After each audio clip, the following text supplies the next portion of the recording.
Bonjour à tous, bienvenue sur AquarioTube. Alors la vidéo du jour va essentiellement s'adresser aux débutants. Parce que quand on démarre un aquarium et qu'on n'y connaît pas grand chose, on veut mettre des plantes mais on ne sait pas du tout quoi choisir. Alors on a d'entrée de jeu énormément de questions. Parce qu'il y a beaucoup de plantes, des sols différents. Donc la vidéo d'aujourd'hui va permettre de guider les débutants et de donner quelques exemples de plantes faciles qui peuvent marcher sur un sol neutre, comme du sable, ou sur un sol nutritif. Voilà, alors les sols nutritifs, ce sont les sols qui sont chargés de nutriments pour nourrir les plantes. Les sols neutres, eux, n'ont rien du tout. Donc pour nourrir les plantes, soit il faudra choisir des plantes qui peuvent se nourrir dans la colonne d'eau à laquelle on va apporter du fertilisant, soit on peut rajouter des petites capsules d'engrais au pied des plantes. Voilà, donc dans cette vidéo, je vais présenter quelques plantes faciles qui peuvent marcher sur ces deux types de sols. Avant de commencer, si mes vidéos vous plaisent, pensez à liker ou à vous abonner, ça m'aide au référencement. Merci. Allez, sans plus tarder, on démarre. En aquariophilie, on a tendance à séparer le bac en trois parties. Donc le premier plan, le milieu et l'arrière-plan. Donc dans les catégories de plantes, on va retrouver également ces trois catégorisations. Donc sans plus tarder, on va commencer par le premier plan. La Storogine repens. Donc c'est une plante de premier plan. Elle arrive à se nourrir dans la colonne d'eau. Ici, je suis sur un sol neutre. Vous voyez, c'est une plante qui peut faire un énorme buisson quand on s'occupe de la replanter. Là, je suis en train de la propager sur le côté et qui donne des petites feuilles sympas. Donc, cette petite plante est une plante de premier plan. Elle peut monter un peu plus haut si l'éclairage n'est pas très puissant, mais il suffit de couper la tête. Donc, on les tête et on replante à côté et c'est comme ça qu'on la propage. Donc c'est vraiment une petite plante sympa pour le premier plan. Voilà, je vais vous afficher les paramètres à l'écran. Et donc c'est une plante vraiment que j'ai tendance à recommander aux débutants car je la trouve très facile d'entretien et facile à propager. Autre plante facile pour un premier plan, l'hydrocotyle tripartita. Alors c'est une petite plante qui se propage toute seule, elle va facilement un peu partout dans le bac et elle donne des petits trèfles très sympas. Plante qui peut être plantée dans le sol et gazonnée. Dès qu'elle remonte un peu, on y applique une petite pression dessus pour la replaquer. Voilà, et on peut aussi s'en servir si vous avez vu d'autres vidéos pour la faire grimper le long des tiges en bois si on a des tiges dans le bac. Donc hydrocotyle tripartita, deuxième plante facile, elle arrive aussi bien à se nourrir dans le sable que dans la colonne d'eau et on peut lui donner plusieurs effets très sympas. Seul petit bémol, elle peut devenir envahissante, mais bon, c'est aussi assez facile à arracher car c'est pas des plantes qui font d'énormes racines. Maintenant, on peut passer au milieu du bac. Donc, en plante facile, je vous recommande la Cryptocoryne Wenti. Donc, je vais toujours afficher les paramètres de la plante à l'écran. Donc, c'est aussi une plante facile, mais vous voyez qu'elle peut être beaucoup plus haute qu'une plante de premier plan. Elle est très facile à propager, elle se propage toute seule, ou alors on peut séparer la motte et replanter par derrière. Ici, je suis en train de la propager sur toute la largeur du bac. Voilà, donc Cryptocoryne Wenti, on la trouve en verte, Wenti Green, on la trouve en brune, Wenti Brown, et on la trouve aussi avec des tendances qui tirent vers le rouge, la Wenti Red.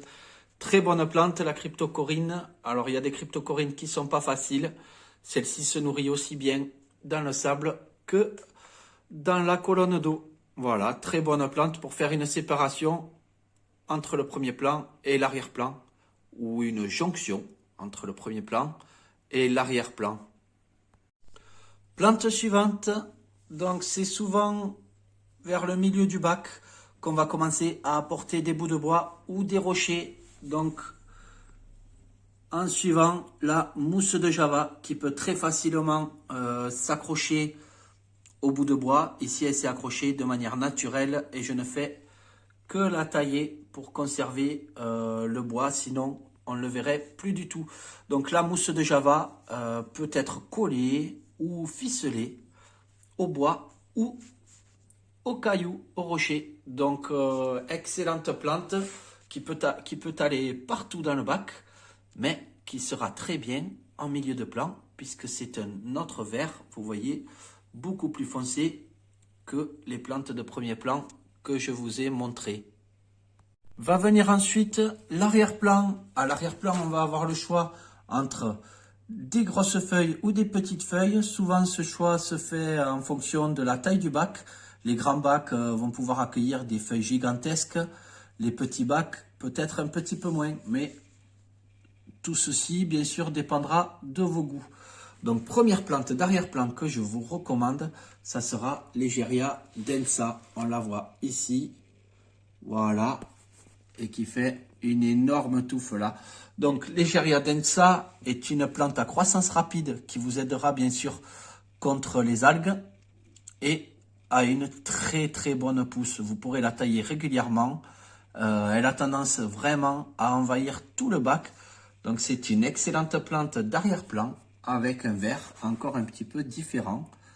Ce qui permet toujours de trancher. Autre plante d'arrière-plan, la Limnophila sessiliflora. Donc elle est ici, les petits parasols verts. Elle peut donner un aspect très dense, très buissonneux. Plante à pousse rapide qu'on peut couper sans se soucier vraiment de la taille. Très bonne plante, pousse rapide, très bon allié contre les algues et un vert clair qui peut être très sympa. Les poissons adorent passer dedans, les crevettes adorent s'y cacher. Donc c'est une très bonne plante d'arrière-plan que je recommande à tous les débutants. Plante suivante, l'hydrocotyle leucocéphala. On la voit ici avec des grosses feuilles en forme de nénuphar. Donc des feuilles vraiment différentes des deux autres plantes que je viens de vous présenter. Donc l'hydrocotyle leucocéphala est une plante qui va pousser relativement vite, peu exigeante, qui peut être également laissée en flottante. Ici, elle n'est pas plantée. Vous voyez, elle fait des petites racines, un excellent refuge pour les alevins, source de nourriture pour tous les micro-organismes qui vont se développer dans ces petites racines. Donc, laissée flottante ou plantée, excellente plante d'arrière-plan avec une forme de feuille très différente. Une autre plante purement flottante, c'est le Ceratophyllum demersum. Donc on le voit ici. Donc c'est une plante purement flottante, ne fera jamais de racines. Par contre, est à pousse rapide, toujours un excellent allié contre les algues et qu'on peut laisser se propager. Dès qu'il devient envahissant, on en enlève la moitié et ça repart sans problème. Donc le Ceratophyllum demersum est lui aussi un allié contre les algues. Donc au total, ça nous fait 7 plantes qui sont faciles à pousse lente ou à pousse rapide, qui permettent de s'adapter à un sol neutre ou à un sol nutritif. Donc je le répète, si le sol est neutre, il faudra peut-être aider les plantes qui sont plantées à l'aide de fertilisants, donc des petits bâtonnets ou des petits sticks de nutriments qu'on peut planter au pied des plantes. Sinon, il faudra fertiliser la colonne d'eau. Alors, on n'est pas obligé de se lancer dans des fertilisations compliquées. Il y a des produits qui contiennent tous les éléments principaux et d'autres produits qui contiennent toutes les traces, donc qui permettent, c'est un petit peu du tout en un, qui permettent de fertiliser avec modération. Les plantes à pousse rapide aideront systématiquement à consommer tous les nutriments qui sont présents dans l'eau et limiteront ainsi l'apparition d'algues. Donc le conseil que je peux apporter aux débutants, ça va être de planter énormément dès le début, avec quand même un maximum de plantes à pousse rapide, que l'on n'hésitera pas à tailler régulièrement pour densifier tous les bosquets. Et ensuite, petit à petit, on peut se diriger vers des plantes un petit peu plus compliquées, remplacer une plante par une autre. De toute façon, on n'arrive jamais au rendu final dès le premier coup.